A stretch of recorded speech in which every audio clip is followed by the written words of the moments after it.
Assalamu alaikum, welcome everyone. Today we'll be talking about a very essential topic, which is brain hernia. Brain, right? Herniation. Brain herniation, right? The standard definition of a hernia is the protrusion of a viscous or a part of a viscous outside its normal anatomical boundaries or containing cavity, right? So basically the cause is very obvious. There has to be something that is increasing the intracranial pressure, right? So just quick idea about the cause. We're not going to take a long time. It can be anything that would increase the pressure inside of the cranial vault. So suppose we take a coronal, or let's say axial section here of the brain, right? Axial section, that's the skull. And let's make it a little bit bigger so we can draw the causes, right? That's the skull, is that right? And this is the brain hemispheres, is that right? Okay, so it could be something like a blood collection, right? Bleeding. This bleeding could be, for example, in an epidural hemorrhage, right? That creates this biconvex shaped collection that compress the brain. So epidural can be subdural hemorrhage, which is lemon shaped or banana shaped, you can say, or crescent shape, right? So it could be subdural collection, can be a subarachnoid collection which fills the sulci, right? It can appear also in the cisterns, like the basal cisterns, etc. Or could be intracranial hemorrhage, right? So any type of bleeding actually can create this epidural, subdural, subarachnoid, and intracerebral and intraventricular hemorrhage. It can be something related with blood, you can say. You can simply say it's related with blood. Epidural, subdural, subarachnoid. Okay. It can result from trauma. It can be spontaneous. For example, in subarachnoid hemorrhage, a rupture of an aneurysm or something funny like that can cause this problem, right? It can be something related with the brain itself, right? Brain problem, like a brain cyst, like a hydatid cyst or brain abscess, right? Or brain edema, right? So you can say abscess, cysts, tumor also, right? And edema, brain edema. The brain swells up, like for example in patients that have hyponatremia, is that right? Patients that have hepatic encephalopathy, right? I'm not gonna go into details why hepatic encephalopathy causes this, but trust me, okay? Hepatic encephalopathy in severe situations can cause brain edema and herniations also. So it can be something related to the brain. It can be something related to the CSF. So we're going to draw the ventricular system here, right? It can be something related with the CSF, which is basically hydrocephaly, especially obstructive hydrocephaly. That is the non-communicating hydrocephaly is more likely to cause more, you can say, brisk elevations in the ICP as compared with the communicating variety. So hydrocephaly may be congenital, like cerebral aqueductal stenosis. That's the most common cause. It can be due to tumor or something in the brain, compressive lesion, mass effect. I forgot also in the brain, a massive stroke, right? Massive ischemic stroke, also called malignant infarction, massive ischemic stroke. It can cause edema, severe edema around the area, and lead also to these funny situations. So that's the etiology. Now let's dive into the causes, the why there is a hernia, or what are the types of hernia, brain hernia. The first, and also the clinical correlates with it. The first type that we will talk about is referred to as subfalcine hernia. Subfalcine hernia. There's basically 6 types of hernias that can be there. So subfalcine hernia is the first type that we will be talking about because it's the simplest, right? You know, when you take out the brain and look from the medial aspect of a cerebral hemisphere, what you will find? right? So this is the medial aspect of a cerebral hemisphere, right? You will find, what's that? The corpus callosum, right? This is the corpus callosum. You know, just above the corpus callosum, there's this gyrus, right? So let's highlight this gyrus. This is just above, right? The corpus callosum, this gyrus. This is called the cingulate gyrus. It's a part of the limbic system. It has something to do with emotions, stress, anxiety, addiction, whatever. This is called cingulate gyrus. Is that right?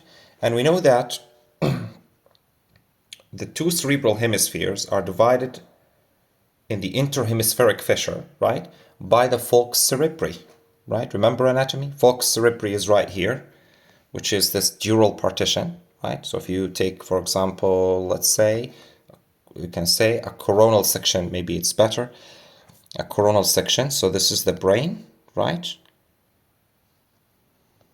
Right? And this is the other part of the hemisphere. And in between, this is the falx, right? Remember, here's corpus callosum.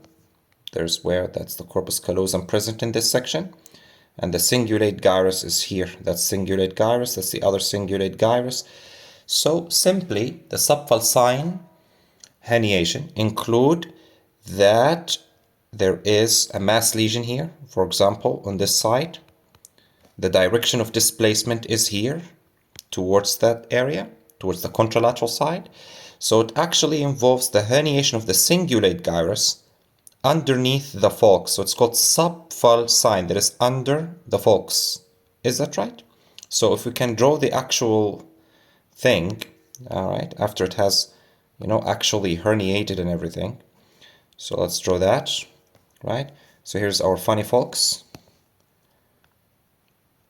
right? That's the funny falx, and this is your funny cingulate gyrus. And this is the corpus callosum. There's mass effect on the contralateral side. So that's subfalcine. Simple, right? Okay, what's the clinical consequences of that? Of course, because the cingulate gyrus has herniated, focal infarctions can also, because of compression, focal infarctions can develop in the cingulate gyrus itself. But also remember what's going here. Remember anatomy. You should really review the circle of Willis anatomy, head and neck. Here, passing what? The anterior cerebral arteries, remember? Just above, just near the cingulate gyrus, passing backwards and sending blood vessels, right? That supply the paramedian, you can say, or medial parts of the, right, frontal parietal lobes, right? So because there's herniation here, right, that's the anterior cerebral artery in cross-section coronal, it can get compressed. Compression of what thing? Anterior cerebral artery. So we'll write this down. Subfalcine herniation equals compression, right, of anterior cerebral artery. And if you remember, multiple times in anatomy and multiple other areas, we said that if the anterior cerebral artery is compromised, what's going to happen? Weakness and sensory loss, both of the contralateral lower limb, more than the upper limb, right? Because we said that if you take the motor cortex, that's the motor cortex, taken on its own, just very quickly, just to remember, okay? So this is the motor cortex taken as a piece. Suppose we cut the motor cortex. We know that the body is represented upside down in the motor cortex. So here's the face, right? Smiley face because face not involved, right? The hand is waving because the hand is also not involved, right? Upper limb is not involved. Here's your trunk. But the lower limb, that's the lower limb. The lower limb is crying, right? Because remember, this is the part of the motor cortex that we're talking about, where the legs are dangling, This is supplied by the territory of the anterior cerebral. And remember also that because there's crossing, here's corona radiata, remember, and then internal capsule, and then there is the corticospinal tract. This will cross in the level of the medulla. So because this part undergoes infarction, right, the part supplying the lower limb, right, there is lower limb weakness more than upper limb weakness, and it's on the contralateral side. So falcine, subfalcine herniation can present with in stroke-like manifestations or actual stroke in the anterior cerebral artery territory. Okay, so let's go to the next type of funny stuff, right? The herniation. The next one that I want to talk about is the rarest one, or among the rarest. And I want to talk about it because everyone doesn't know it as they should know it. I mean, they know it, but they don't actually know it, okay? Most of people that I come across, at least. So this is called transalar herniation. That's called, what's that? Transalar herniation. Some other people call it transsphenoidal herniation. Have you ever heard about this type? Transsphenoidal, yes. Herniation, transsphenoidal herniation, or better known as transalar. What's that? Now, suppose we cut the brain in the sagittal plane, like into two right and left halves. Cut the skull, I mean. And then look from the side. What we will see? We will see that this is the anterior cranial fossa, right? The orbit is here. That's the eye. That's the eye, right? That's the orbit. Okay, that's a weird eye. Very weird eye. Need some drawing classes probably. So here is the eye, right? And there's the lashes, mascara, things like that. Some people love to do that. And that's the anterior cranial fossa. Is that right? And this is the superior orbital fissure. And this is the middle cranial fossa. And then posterior cranial fossa, foramen magnum. Right, you know that story. So here's your friend. Your frontal lobe is sitting lovely here, right? That's the frontal lobe. And here is, what's that? This is temporal lobe, right? This is the lateral fissure, sylvius. And that's the rest of your brain, right? So what's happening? This is the sphenoidal ridge. Let's draw another quick diagram, okay? Right, from above. This is the anterior cranial fossa, right? Cribriform plate, crista galli. And here is your, what's that? Petrous bone, right? And here's your sella turcica. And these are the anterior clinoid processes. Is that right? Foramen magnum. And this is the sphenoid ridge. This is the lesser wing of the sphenoid. Let me highlight that. This is the lesser wing of the sphenoid. So actually, this type of herniation occur across this ridge, either above or below. So let's go back to the side view. If there's a mass lesion in the frontal lobe, right, or affecting the frontal lobe here, the direction of displacement is down and back. That is down and back, meaning postero-inferior displacement. Postero-inferior displacement. Like this. Postero-inferior displacement of the frontal lobe across the, what's that, sphenoid ridge towards the middle cranial fossa. So if we draw it as if it is herniated, right? Let's draw as if it is actually herniated. I mean, how's this gonna look like? It's gonna look like this, okay? This is the frontal lobe. Let me just draw the mass lesion first. Okay. So here is the mass lesion. And here is your poor frontal lobe, right? Compressed and herniated, right? Across the sphenoid ridge down. Is that right? You know who's sitting here? Who is sitting here? Middle cerebral artery. Middle cerebral artery. That's so important to remember. So in the descending type or the postero-inferior type of alar herniation, right? What's that? The middle cerebral artery gets compressed and the patient develops an infarction in the middle cerebral artery territory, which includes facial weakness, upper motor neuron lesion of the face, right? Facial nerve. And go back to the previous diagram, right? This part of the cortex, this part, supplying face, supplying upper limb, these are by mainly the middle cerebral artery. So if this gets infarcted, the patient develops facial weakness of upper motor neuron type, that is sparing of the forehead, and upper limb weakness more than the lower limb on the contralateral side, because there's crossing, right? So that will be the manifestation that is presenting. And this is called the descending type or postero-inferior type. There's another type, which is the reverse. Okay, let's talk about that. See, things are so simple. Things are so simple. Let's draw another situation.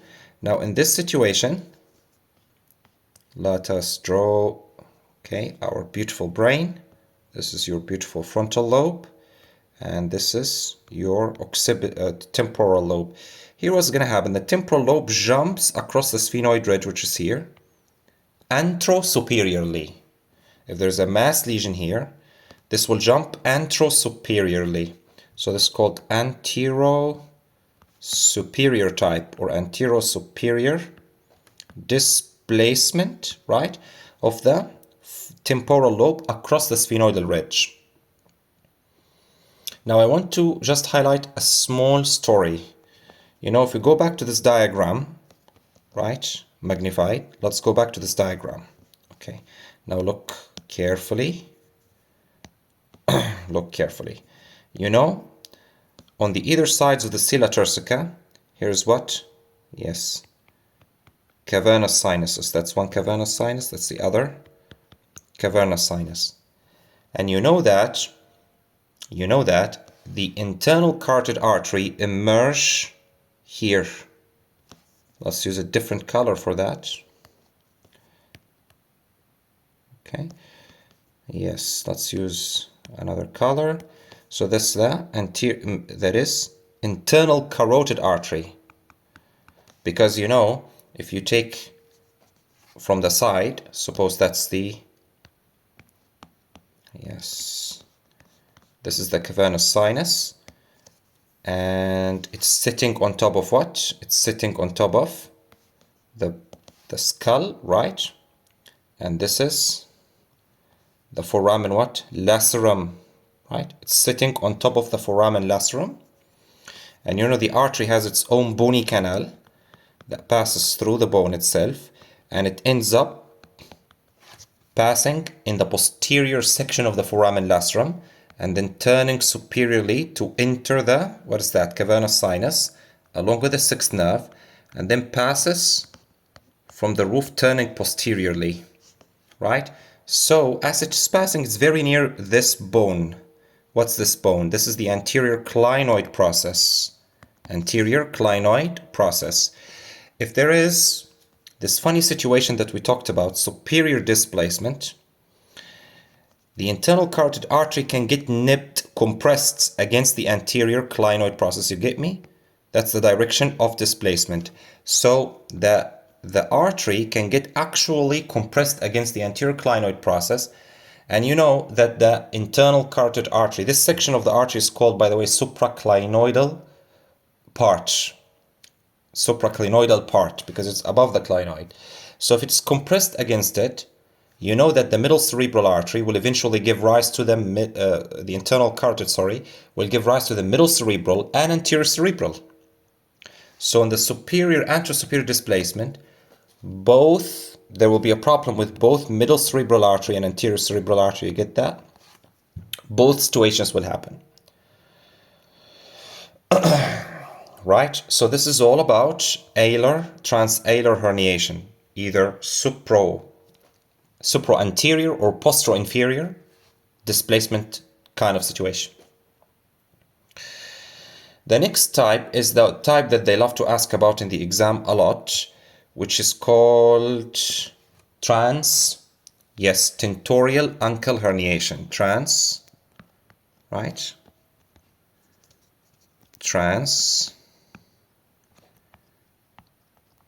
Tentorial ankle herniation. Is that right? Transtentorial ankle herniation. It's very simple. Now look carefully. In this type, you know the tentorium cerebelli, is that right? If we can draw this diagram, or maybe let me just get somewhat creative. Yeah. And I hope I get this right. Kind of.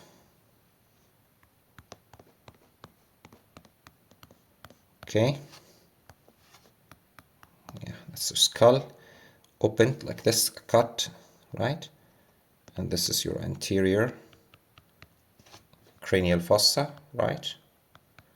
And this is your middle cranial fossa. Yes, I'm enjoying this. Are you? Hope you're enjoying this. You know, that's the petrous bone. This is your sella turcica, right? Sella turcica. And that's what? Foramen magnum, somewhere here. And yes, this is the internal occipital crest and protuberance. All right, so there is a sheet of dura mater, right, that spans all of this. So there's a sheet of dura mater that is attached to the petrous apex, the apex of the petrous bones, and also along the occipital bone and along the internal occipital protuberance, right? All of this sheet is called the tentorium cerebelli, right? But there's an opening in the tentorium cerebelli. This opening through which the midbrain passes is called the incisora. This opening is called what? Tentorial incisora. Now the midbrain is located here. The midbrain is encircled by the incisora. Is that right? Now in transtentorial herniation, if we take a section, another section here, which is going to be like this, okay? It's going to be a coronal section, okay? Through this region here. We'll take a cut here, okay? This plane, and we're gonna look what's gonna happen. Now, it's very simple. That will be, we'll write a simple diagram here, right? This is the foramen magnum, suppose, right? And this is the tentorium cerebelli, right? Oh, that's too big. Okay, that's better. That's the tentorium cerebelli. Here's your incisora, right? This opening is your incisora. Let's remove the incisora.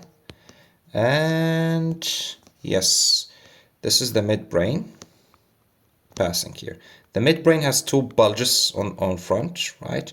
These two bulges are called, that's a cut section in the midbrain, called cerebral peduncles. These are called what? Cerebral peduncles. Okay, what's that? Okay, let me show you. And of course there's what? A gap in between, and these are called intercerebral, that is cistern. Intercerebral peduncular cistern, right? There's a space here in between. Anyway, filled with CSF.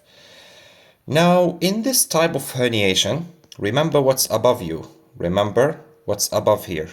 These are a cut section of the temporal lobes. Let me show you. This is a cut section of the temporal lobe. The medial portion of the temporal lobe, and anteriorly, this is called uncus. Let me show you. This is a cut section from the temporal lobe, right? Medially, this is called uncus. Medially and anteriorly called uncus. Medially and posteriorly, this is called parahippocampal gyrus. Parahippocampal gyrus. All right. So actually, when this herniates anteriorly, it's called uncus. When posterior herniation occurs, it's called parahippocampal herniation, right? But anyway, that's not common. Let's focus on the common. So actually, this uncus descends down and across the tentorium. That's it.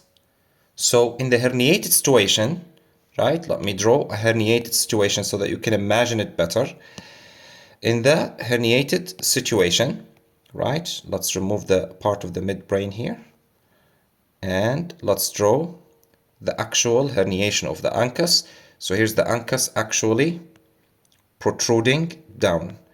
And as it's protruding down, it's also compressing a lot of vital structures in here. Let me show you. So it will actually compress your lovely midbrain, right? The midbrain here is compressed towards the side, right? It's compressed like this. And here's the cerebral pedunculus, central canal and everything, right? The superior colliculi here behind. So this is compressed like this. What's going to happen? What's going to happen? A lot of things. Number one, remember that the third cranial nerve is here, right? The third cranial nerve emerges from the anterior or ventral surface of the midbrain. So that gets compressed. And this will cause ipsilateral, on the same side, third nerve palsy, manifested by, initially there's a brief period of constriction, pupilloconstriction, but that's not important. I don't want to confuse you. But initially, when the herniation occurs, there will be irritation of the nerve and there's a brief period of constriction, but that's not sustained, that's not persistent. What's going to happen is that it will eventually become pupillodilatation. So just know there will be pupillodilatation due to loss of the parasympathetic supply for the constrictor pupillae. So there will be unopposed sympathetic stimulation of the iris muscles, dilator pupillae, and eventually there will be pupillodilatation. And this is the first manifestation, pupillodilatation. This is usually the first manifestation because if you take a cross section in the nerve itself, right? That's third nerve cross section. In the periphery of the nerve, the parasympathetic fibers are distributed. And in the center, the motor fibers of the extraocular muscles are present. So it means that if there's compression from outside, the first to suffer is the parasympathetic. So the patient develops pupillodilatation and then eventually ptosis because of the levator palpebris superioris becoming paralyzed, and horizontal gaze diplopia, right? Because of paralysis of most of the extraocular muscles except for the lateral rectus and superior oblique. So the eye will be out and somewhat down, out and down. Anyway, but that's not the end of it. That's not the only thing that happens in transtentorial herniation. Remember, if I come back to the previous diagram here, remember this diagram? I told you that the motor fibers, right, from the motor cortex, when they descend down the axons of these nerves, they create a fan-like situation, which is called the corona radiata. Corona, right, radiata or radiata. And it will get all concentrated in a part of the internal capsule, and then it will descend down, right? It is descending down through the brainstem, right? It has to descend through the brainstem, of course, right? So let's draw the brainstem and see how it descends within the brainstem. So this is your brainstem, right? This is medulla, then your pons. This is your pons, is that right? And this is your midbrain, brain with the cerebral peduncles here. That's another cerebral peduncle.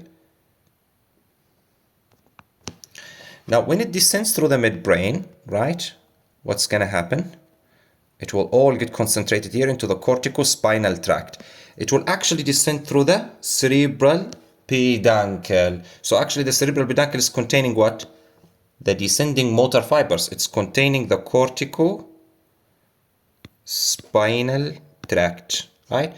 And then it will descend through the pons, and in the medulla it will, most of the fibers, at least 90 to 95% of them, will decussate to the opposite side and descend as the corticospinal tract.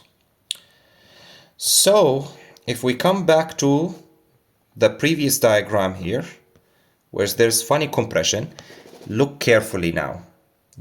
Please look carefully. When there is compression, that's the point in the question in the website. That's the point. So there is compression, right, of the midbrain, and the contralateral cerebral peduncle gets pressed against the edge of the tentorium, right? This peduncle gets pressed when there is compression here. The contralateral peduncle gets pressed against the tentorial edge, and not only it, of course, the containing the corticospinal tract within it gets compressed too. So it means what? It means that the patient will develop weakness on the same side as the lesion. The same side. Oh my God. Why on the same side? Let me show you. Transtentorial funny herniation is here, right? There is displacement of the midbrain to the contralateral side. The funny tentorium is here. The edge of the tentorium is here. This peduncle gets compressed. The contralateral peduncle. The contralateral corticospinal tract within the peduncle gets compressed. And remember, there is what? Crossing. So weakness will be on the same side as the lesion. What's that funny thing is called? That's called Kernohan's phenomenon. That's called what? Kernohan's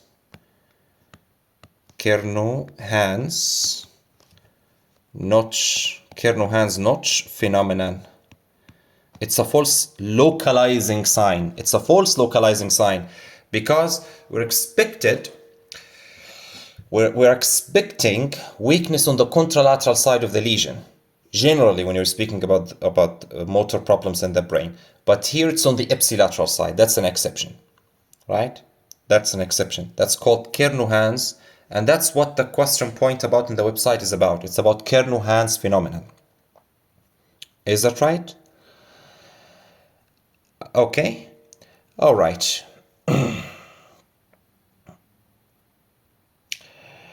And of course, we should not forget our friends. Let me show you a very nice friend here. Let's just remove the funny stuff, this tract. Okay. I want to show you a friend. Let me show you. So that is actually, what is that? Cerebral arteries, is that right? Let me show you. These are cerebral arteries. They will meet at the pontomedullary junction and form basilar, and then basilar moves, gives many pontine branches, give very long labyrinthine artery that pass through the internal acoustic meatus, and then in the midbrain, what's going to happen? It will divide into two posterior cerebral arteries. These posterior cerebral arteries pass around the midbrain posteriorly. They pass around the midbrain posterior. So you can imagine when there is compression by the herniated uncus, there is compression of the posterior cerebral artery, which is supplying the occipital lobe and the midbrain also. So there is potential for infarction, occipital lobe infarction, midbrain infarction. It can be very deadly. Okay, it can be very deadly.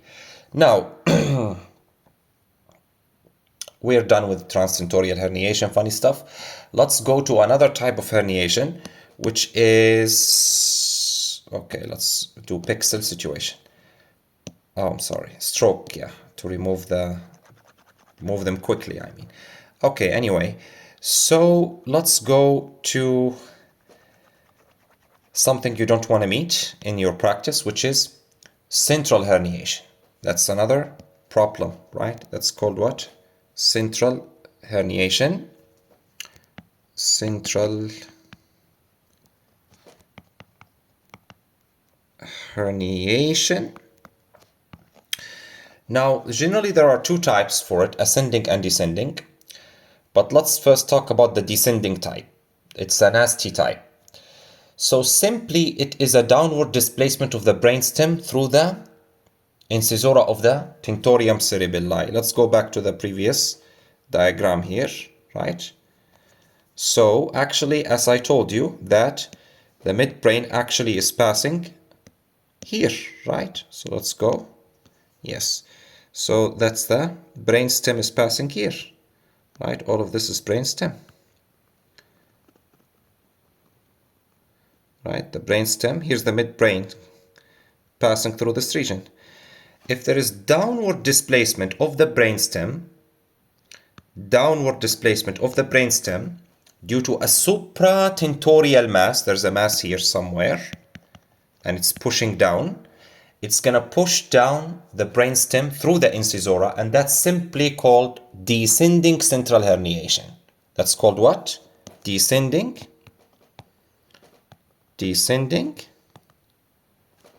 central, all right, herniation. Descending central herniation. Now, when there is, descent like this, the vessels get stretched. What vessels? The perforating arteries. Now let's go back. I'm moving a lot between the diagrams. Okay. All right, just a moment, let me find it. Okay, probably I've deleted it, yes. So look, let's draw it again, no problem. This is, what's that? Medulla oblongata, right? Pyramids, olives, whatever. Pontomedullary junction, pons, and your midbrain with the cerebral peduncles and everything, right? Midbrain. Now, of course, the vessels which are passing here, the two vertebral arteries meet at the pontomedullary junction, forms basilar. Now, the basilar artery actually gives a lot of pontine vessels. These are perforating vessels. These are penetrating the pons, supplying the pons. And also the midbrain also, right? The basilar artery. So when the brainstem as a whole, as a unit, moves down through the tentorium, that's your tentorium, right? Let's use a different color for it.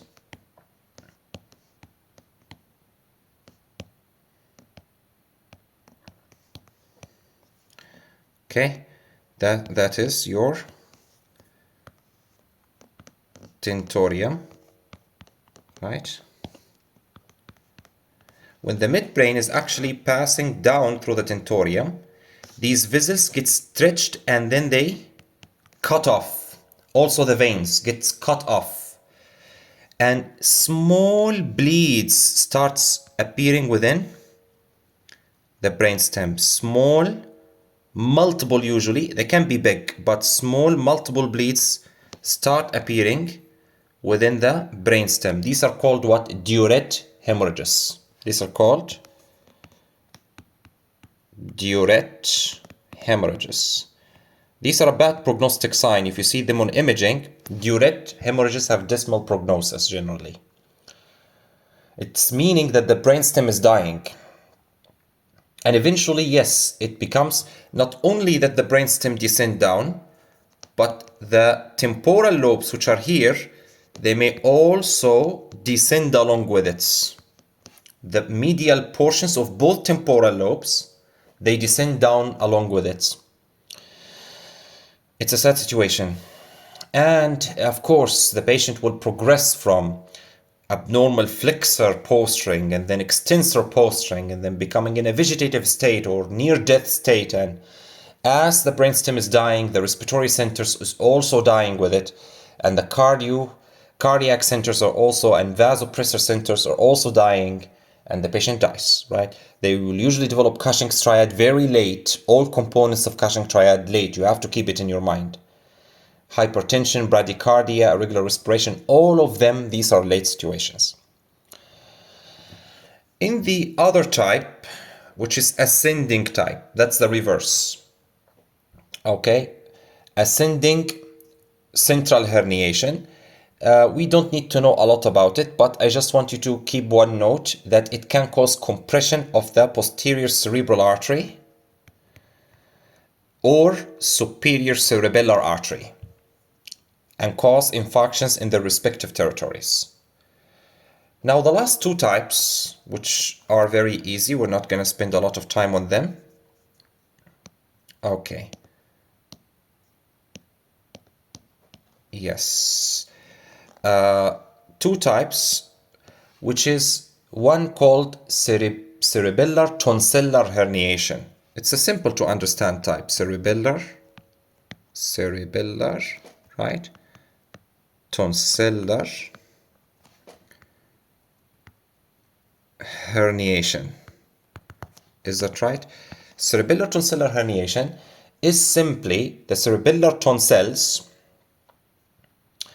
herniate through the foramen magnum, right? So let me show you. This is the foramen magnum. This is the posterior cranial fossa. This is the clivus. This is the cilia turcica, right? So the cerebellum is having fun here. That's the cerebellum. It has a part of it called tonsils. They're not sure what's their function. And here is the midbrain, and then the pons, and then the rest, right? So what's happening is that the cerebellar tonsils, this part, gets dangling here, right? It's herniating through because of a posterior cranial fossa mass. Also, this finding can be seen in Arnold-Chiari malformation. Arnold-Chiari malformation, where the posterior cranial fossa is congenitally small. So there's no room for the cerebellum, so there's cerebellar herniation, tonsillar herniation. In the acute setting, generally clinically significant herniation is considered to be more than 5 millimeter below raised line, which is the line through the foramen magnum. But anyway, that's too advanced. The tonsil gets herniated down, right? And it's gonna compress the superior cervical cord and the lower part of the medulla oblongata. That's definitely lethal. If it's acute significant herniation, it's gonna compress the medulla itself, which contains vital centers, and the superior cord, which can lead to respiratory arrests, right? And the patient can die out of this type of herniation. It can also compress all of the vessels down here, like the posterior pica, posterior inferior cerebellar artery, which is supplying the medulla, the vertebral arteries, which are also in this region, right? Anyway, now the last is very easy to understand. The last type is very easy to understand, which is called transcalvarial